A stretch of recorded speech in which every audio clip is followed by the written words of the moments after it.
Prima le parole del ministro Erika Stefani, poi quelle del premier Giuseppe Conte al question time in Senato. Interventi che in poche ore fanno presagire un ulteriore allungamento dei tempi nel già difficile percorso verso l'autonomia del Veneto. La giornata inizia con le dichiarazioni del ministro per gli affari regionali Stefani, che in commissione bicamerale spiega: i testi non ci sono perché l'intesa non c'è l'accordo, dice, i nodi da sciogliere sono numerosi, i testi che stanno circolando sono spesso erratici, sono bozze che tali sono, la parte ambientale della sanità non è definita, sui beni culturali non vi è l'accordo, sull'istruzione c'è molto da decidere, i testi, conclude la Stefani, ci saranno quando ci sarà un accordo.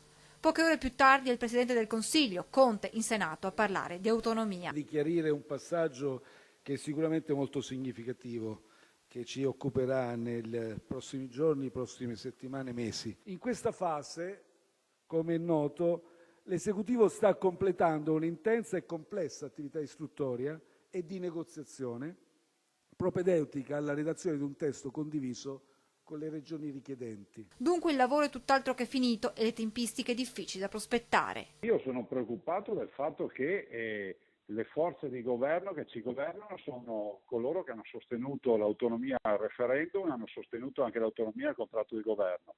Siccome sulla Lega non ho dubbi perché la sostiene al 100%, a questo punto i cittadini dovranno chiedere conto all'altra forza, al Movimento 5 Stelle, rispetto al mantenimento o al non mantenimento eventuale, io spero di no, dell'accordo sull'autonomia. Un messaggio ai 5 Stelle, ma non solo. Finalmente l'Italia si è accorta che non stavamo scherzando, nel senso che ho l'impressione che qualcuno pensasse che giocassimo a Monopoli. Per noi l'autonomia è una roba seria e vogliamo arrivare in porto, visto e considerato che rispettiamo quella Costituzione che gli stessi che ci criticano sventolavano fino all'altro giorno dicendo che bisogna rispettare la Costituzione. Un confronto che ci sta, vista la materia, ma che, spiega Zaia, deve portare alla conclusione dell'iter. Vedo che si sta muovendo tutti, insomma, dal Capo dello Stato in giù tutti stanno giustamente discutendo di autonomia, l'importante è che tutta questa discussione sia un'inutile perdita di tempo.